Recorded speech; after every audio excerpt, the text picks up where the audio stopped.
8 বছৰৰ অপেক্ষাৰ অন্তত ন্যায় পালে অভিনীলৰ পৰিয়ালে। আজি 25 এপ্ৰিল নগাঁও সত্ৰ ন্যায়াধীশৰ আদালতত আছিল অভিনীলৰ হত্যাকাণ্ডৰ গোচৰৰ চূড়ান্ত ৰায়দান। এই ৰায়দানত 20জনকৈ দোষী আৰু 25জনক নিৰ্দোষী ঘোষণা কৰে। 8 জুন 2018 স্থান পানীজুৰি গাঁও, কাৰ্বি আংলং, অসম।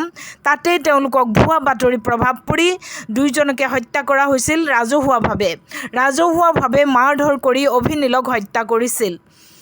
এয়া অভিনীলৰ ফটো দেখা পাইছে। নীলোৎপল দাস আৰু অভিজিত নাথ, দুয়োৰে নামটো অভিনীল বুলি অভিহিত কৰিছিল সকলো ৰাইজে। এই কাহিনী মনত পৰিলে এতিয়াও গাৰ নোম শিহৰিত হৈ উঠে। নিশ্চয় আপোনালোকে নিশ্চয় মনত পেলাইছে। 8 বছৰৰ অপেক্ষাত অন্তত ন্যায় পালে অভিনীলৰ পৰিয়ালে। 8 জুন 2018 স্থান পানীজুৰি গাঁও, কাৰ্বি আংলং, অসমত তেওঁলোক 2জন বন্ধু আছিলে। প্ৰাকৃতিক দৃশ্য উপভোগ কৰি থাকোঁতেই বহু ভুৱা বাতৰি পাই বহু লোকে আহি তেওঁলোকক মাৰধৰ কৰি মৃত্যুমুখলৈ পেলাই দিছিলে। মৃত্যুমুখত পৰিছিল 2জনে। বহুত কাবৌ কৰিছিল।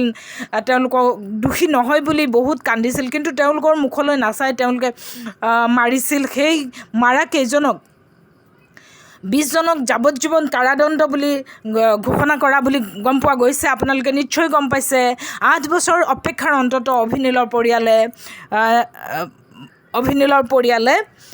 ন্যায় পালে অভিনীলৰ পৰিয়ালে।